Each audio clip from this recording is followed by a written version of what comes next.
சுட சுட சிக்கன் பிரியாணி சூப்பராக ரெடி பண்ணிட்டேன். நல்லா பிரியாணி கொதிக்க கொதிக்க சூப்பராக வந்திருக்கு. அப்படியே பாருங்கள், பஞ்சு பஞ்சாக வந்துருச்சு பீஸு. வணக்கங்க, நான் தான் உங்கள் தினேஷ், நாகூர்லேருந்து. இன்றைக்கி என்ன பார்க்க போகிறோன்னு பார்த்தீங்கன்னா, 1 கிலோ சிக்கன் பிரியாணி எப்படி ஈஸியாக டேஸ்டியாக ரெஸ்டாரண்ட் ஸ்டைலில் உங்கள் வீட்டில் செய்யலாங்கிறத சும்மா அப்படி இப்படிலாம் இல்லை, தெளிவான அளவுங்களோட சொல்ல போகிறேன். இந்த வீடியோ சேவ் பண்ணி வச்சுக்கிட்டிங்கன்னா எப்போ நீங்கள் பிரியாணி செஞ்சாலும் இந்த வீடியோவை பாருங்கள், அப்படியே செய்யுங்க, சூப்பராக வரும்.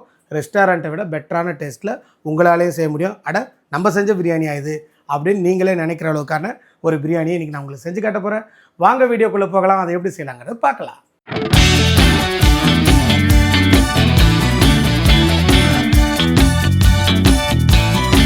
இப்போ ஃபஸ்ட்டு ஸ்டெப்பு பார்த்தீங்கன்னா, இது ஃபுல்லாக 1 கிலோ அரிசி நான் எடுத்து ஊற வச்சுருக்கேன். இது ஃபுல்லாக இருந்துச்சு. இதில் 3.5 முறை தண்ணி எடுத்து பாத்திரத்தில் வச்சிடலாம். ஃபுல்லாக ஒரு எடுத்துருக்கேன் தண்ணி. இந்த மாதிரி 3.5 தண்ணி, 1 2 3 3.5. இன்னும் எந்த அடுப்பும் பற்ற வைக்கல. 300 கிராம் கடலை எண்ணெய் பாத்திரத்தில் சேர்த்துக்கலாம். ஏன் ஆயில் சூடு பண்ண வேண்டாம்னா, பூண்டு பேஸ்ட்டு நம்ம போட போகிறோம், அடி பிடிச்சிரும். ஸோ என்ன பண்ண வேண்டாம், பூண்டை போடுறதா இருந்தால் எண்ணெயை சூடு பண்ணாமே போட்டுக்கலாம். பட்டை, கிராம்பு, ஏலக்காய் சேர்த்துடலாம். 5 கிராம் பட்டை, 2 கிராம் ஏலக்காய், 1 கிராம் அல்லது 1.5 கிராம் வரைக்கும் கிராம்பு சேர்த்துக்கலாம். தோல் உரித்தது பூண்டு கிலோவுக்கு 150 கிராம் நமக்கு தேவைப்படும். உரித்த உடனே எடை வச்சிங்கன்னா ஓகே. ஆனால் இப்போ என்ன, 180 கிராமாக எடுக்கணும். ஏன்னா தண்ணி எக்ஸஸாக ஊற்றி அரைச்சிருக்கும். 150 கிராம் பூண்டு அரைக்கணும்னா தண்ணி ஊற்றுறோம் இல்லையா, அப்போ அந்த தண்ணி ஒரு 30 கிராம் சேரும்.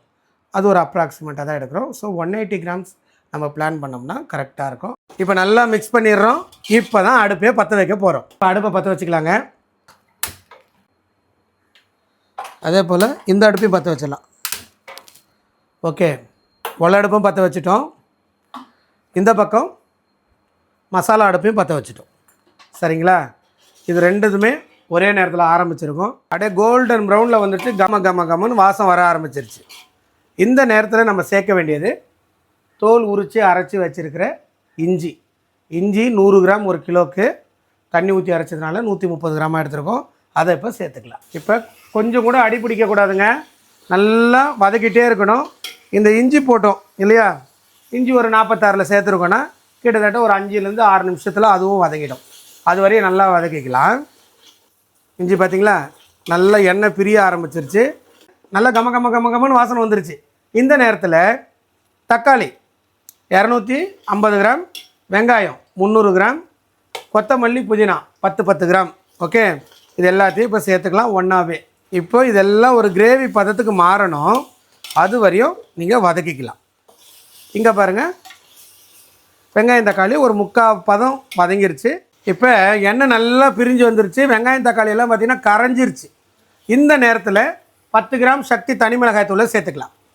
சேர்த்து நல்லா கலக்குங்க, செவப்பாக வரணும். அதுக்கப்புறம் உப்பு சேர்க்கலாம். மிளகாத்தூள் வந்து இப்போ எண்ணெயோடு கலந்து நல்லா செவன்னு வந்துருச்சு. இந்த நேரத்தில் 1 கிலோவுக்கு 25 கிராம் கல்லுப்பு சேர்த்துக்கலாம். நல்லா கலந்துக்கலாம். இப்போ நல்ல கலர் வந்துருச்சு மசாலா. 100 கிராம் தயிர் 1 கிலோவுக்கு, சரியா, அதை நான் இப்போ சேர்த்துக்கிறேன். நல்லா கலந்துங்க. ஹை ஃப்ளேமில் வச்சு வதக்க முடியலன்னா நிதானமாக கூட நீங்கள் வச்சு வதக்கிக்கலாம். மசாலா வந்து கலர் பாருங்கள், இந்த மாதிரி வந்துருச்சு. இதில் நம்ம சேர்த்துக்க போகிறது 1 கிலோ சிக்கன். 1 கிலோ கோழியில் லெக்கெல்லாம் முழுசாகவும் பேக் பீஸ் எல்லாம் 2 கட் பண்ணி போட சொல்லியிருக்கேன். டைஸ் பீஸில் 2 லெக் பீஸ்லாம் முழுசாக போட சொல்லியிருக்கேன். நெஞ்சு பீஸையும் ரெக்க பீஸையும் பிரியாணிக்கும் எடுக்காதீங்க. ஓகே, வீட்டில் செஞ்சுட்டு நிறைய பேர் எனக்கு சொல்கிறது, ஆனால் சிக்கன் ஹார்டாக வந்துச்சுன்னு சொல்கிறீங்க. ஒன்றும் பிரச்சனை இல்லை. கடையில் எனக்கு லெக்கு டைஸாக கொடுங்கன்னு கேளுங்க, கொடுப்பாங்க. நீங்கள் அதை வாங்கிக்கிங்க, இந்த ப்ராப்ளமே வராது. உங்களுக்கு கோழி வந்து மசாலாவில் வேகணுங்கிற அவசியம் இல்லை. உங்களுக்கு எந்த கலர் வந்தால் பிடிக்குமோ அந்த கலர் வர வரைக்கும் வதக்கிங்க. 1 கப்பு அரிசி எடுத்துருக்கீங்கன்னா அதில் பாதி தண்ணியை மசாலாவில் சேர்க்கணும். இந்த 1/2 கப்பு பச்சை தண்ணியை நான் அளவு பார்த்துக்கிறேன். இந்த பாத்திரத்தில் ஒரு 3/4 கப்பு வருது. கொதிக்குது. 1 கப்பு அரிசி எடுத்துருந்தீங்கன்னா 1/2 கப்பு சுடு தண்ணி இப்போது சேர்த்துட்றேன். 1க்கு 1/2. மறுபடியும் சொல்கிறேன், 1க்கு 1/2. அதுக்கு மேலே சேர்க்க வேண்டாம். அந்த எல்லா பீஸும் முங்கி இருக்காங்கிறத பார்த்துக்கணும். உடனடியாக நீங்கள் பண்ண வேண்டியது லெமன் ஜூஸ் இந்த மசாலாவில் சேர்த்துக்கலாம். லெமன் ஜூஸ் மஸ்ட்டு, கண்டிப்பாக எலுமிச்சை பழச்சாறு போடணும். அப்போ தான் பிரியாணி டேஸ்ட்டாகவும் இருக்கும், நீண்ட நேரம் கெடாமலும் இருக்கும். வீட்டில் நீங்கள் பிரியாணி சமைக்கிறீங்கன்னா உங்களுக்கு முக்கியமான டிப்ஸ் என்னென்னா, பிரியாணி பண்ணும்போதெல்லாம் அடி பிடிச்சிரும் இல்லை, அந்த மாதிரி அடி பிடிக்காமல் இருந்து தம் போடுறது எப்படின்னா, இந்த மாதிரி அடுப்பை இறக்கிட்டு இதுக்கப்புறம் யூஸே ஆகாது அந்த மாதிரி இருக்கிற தோசை தவாவை இதில் வைங்க. கல் வச்சுட்டு கல் மேலே இந்த மசாலா சட்டியை வச்சுட்டோம். இப்போ நம்ம என்ன முக்கியமாக கவனிக்கணும்னு பார்த்தீங்கன்னா, இந்த கல் சூடாகி பாத்திரத்தில் இருக்கிற மசாலா எல்லாமே கொதிக்கணும். 12:15 மணி ஆகுது. இப்போ கல் மேலே பாத்திரத்தை வச்சுருக்கோம். இந்த பாத்திரம் நல்லா மசாலா கொதிக்கிற வரைக்கும் நம்ம வெயிட் பண்ணலாம். எலுமிச்சை பழம் போட்டிங்கன்னா ஃபுல்லாக போட்டு மூடக்கூடாது, 3/4 பாகம் தான் மூடி வைக்கணும். லெமன் ஊற்றுற பின்னாடி மசாலா ஃபுல்லாக போட்டு மூடினீங்கன்னா கொதிக்கும் போது கசப்பு வந்துடும். ஸோ 3/4 மூடி வைங்க. மசாலா கொதிச்சா தான் அரிசி வடிக்க போகணும், அது வரைக்கும் ரெஸ்ட். 12:20 ஆயிருக்கு. லாஸ்ட்டு உங்கள் 12:15க்கு இந்த மாதிரி ரெடி பண்ணோம். மசாலா கொதிக்க ஆரம்பிச்சிருச்சு பாருங்கள். அதுவும் எல்லா பக்கமும் கொதிக்கலை, சென்டரில் மட்டும்தான் கொதிக்குது. ஒரு மிக்ஸ் பண்ணி விட்டுருங்க. ஓகே, இந்த மசாலா கண்டினியூவாக ஹை ஃப்ளேம்லேயே இருக்குது, அப்படியே இருக்கட்டும். நம்ம சோறு வடிக்க போகலாம். உலை கொதிக்குது சரியா? இந்த உலையில் எவ்வளோ உப்பு பயன்படுத்தணும்? கல் சூடாயிடுச்சு, பாத்திரமும் சூடாயிடுச்சு, உள்ளே இருக்கிற மசாலாவும் சூடாயிடுச்சு. இந்த ஸ்டேஜ் வந்த பின்னாடி தான் உலையில் உப்பு சேர்க்க போகிறோம். கிலோவுக்கு 50 கிராம் உப்பு போட்ட பின்னாடி மூடி வைங்க. உப்போடு சேர்ந்து தண்ணி கொதிக்கணும். இந்த கொதிக்கிற ஸ்டேஜில் ஊற வச்ச அரிசியில் இருக்கிற தண்ணியை வடிச்சிக்கலாம். இப்போ உலை கொதிக்கிறது, உலை நல்லா கொதிக்குதுங்க. 3 பங்கு சுடு தண்ணி கொதிச்சிட்ருக்கு. மொத்தம் 3.5 பங்கு தண்ணி வச்சோம், 1/2 பங்கை மசாலாவில் சேர்த்துட்டோம், முடிஞ்சிருச்சு. அதுக்கப்புறமா தான் உப்பு போட்டோம். உப்பு போட்ட 3 பங்கு தண்ணியில் அரிசியை சேர்க்குறோம். இந்த அரிசியில் கொஞ்சம் நஞ்சம் தண்ணி இருந்தால் பயப்பட வேண்டாம், ஒன்றும் செய்யாது. குத்தாமல் மிக்ஸ் பண்ணி விட்டுக்குங்க சரியா? அரிசியை கொட்டின உடனே நீங்கள் கவனிக்க வேண்டியது, சுடு தண்ணி கொஞ்சம் எடுத்து வச்சுக்கணும். அந்த கொஞ்சங்கிறது என்னென்னா, குறைஞ்சபட்சம் ஒரு 1/2 லிட்டர், அதிகபட்சம் ஒரு 3/4 லிட்டர் வரைக்கும் தண்ணி எடுத்து சேவ் பண்ணி வச்சுங்க. இது அரிசி கொட்ட உடனே பண்ணணும். அரிசி கொட்டின உடனே பண்ணிங்கன்னா அந்த தண்ணியில் கஞ்சி இருக்காது. இதுக்கு அடுத்து நீங்கள் உப்பு செக் பண்ணணும். உலையில் உப்பு நறுக்குன்னு இருக்கணும். உப்பு நான் பார்க்குறேன், உலையில்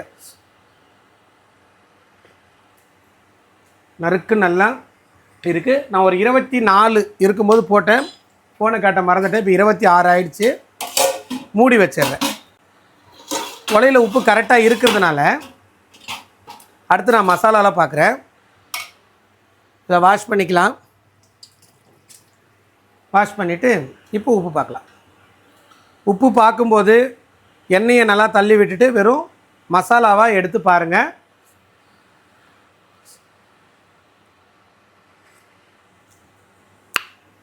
உப்பு, காரம், புளிப்பு 3மே நல்லா நறுக்குன்னு இருக்குது. 12:30 நம்ம ஒரு 26க்கு போட்டோம், 24க்கு போட்டோம். ஒரு 6 நிமிஷம் ஆகிடுச்சு. இங்கே வாங்க. அரிசி நம்ம கோல்டன் கிரைண்ட் அப்படின்ற ஒரு பிராண்டு யூஸ் பண்ணியிருக்கோம். ரைஸ் நல்லா நீண்டு வந்துருச்சு. இதை எடுத்து இப்படி உடைச்சிங்கன்னா உள்ளே நறுக்குன்னு ஒரு அரிசி இருக்கணும். உடைக்கிறத விட பாருங்கள், கடித்தா உள்ளே லேசாக ரவை மாதிரி அரிசி இருந்தால் போதும். மீதியெல்லாம் சாதமாக மாறிடலாம், ஒன்றும் பிரச்சனை இல்லை. இப்போ அடுப்பை அணைச்சிட்டேன், தூக்கி வடிக்க போகிறேன். பாத்திரம் நல்லா பெருசாக இருக்கணும். இப்போ வீடுங்கிறதுனால கொஞ்சம் சின்னதாக இருக்குது. ஓகே, தண்ணி எடுத்துகிட்டு இதை நான் கொட்டுறேன்.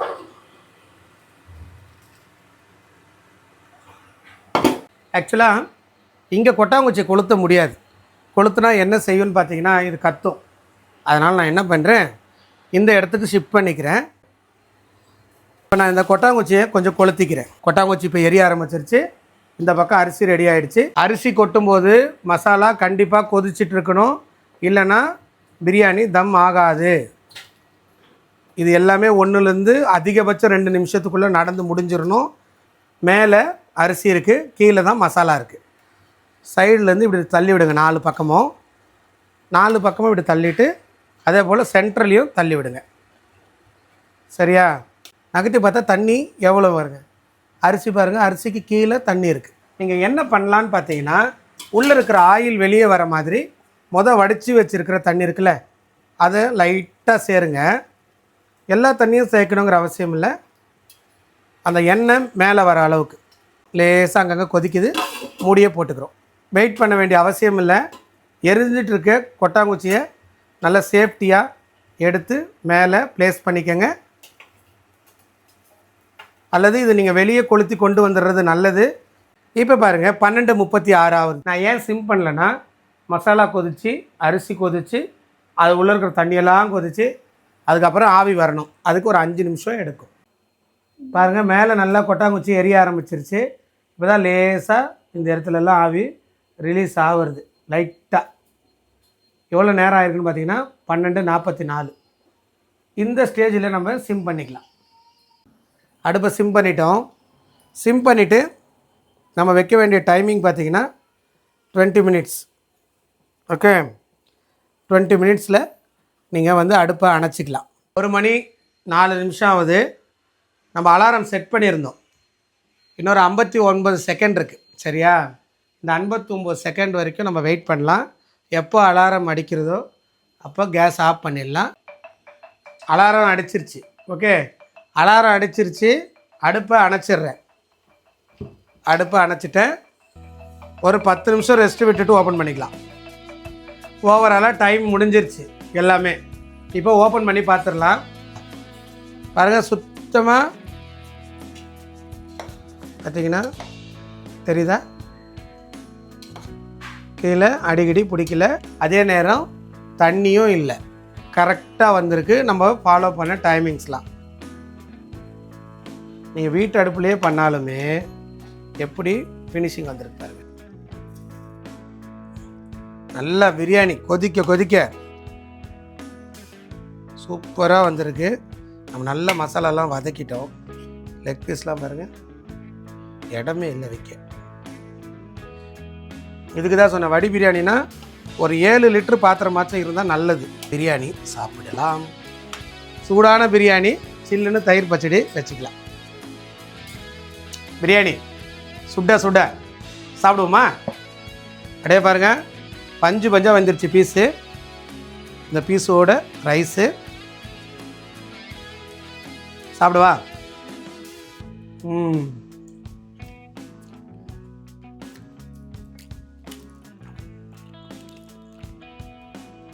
உப்பு, காரம், புளிப்பு எல்லோரும் நறுக்குன்னு இருக்குது. கடல் எண்ணெயோட வாசத்தோடு இந்த சிக்கன் பிரியாணி அட்டகாசமாக வந்திருக்கு. லுக் வைஸும் நல்லாயிருக்கு.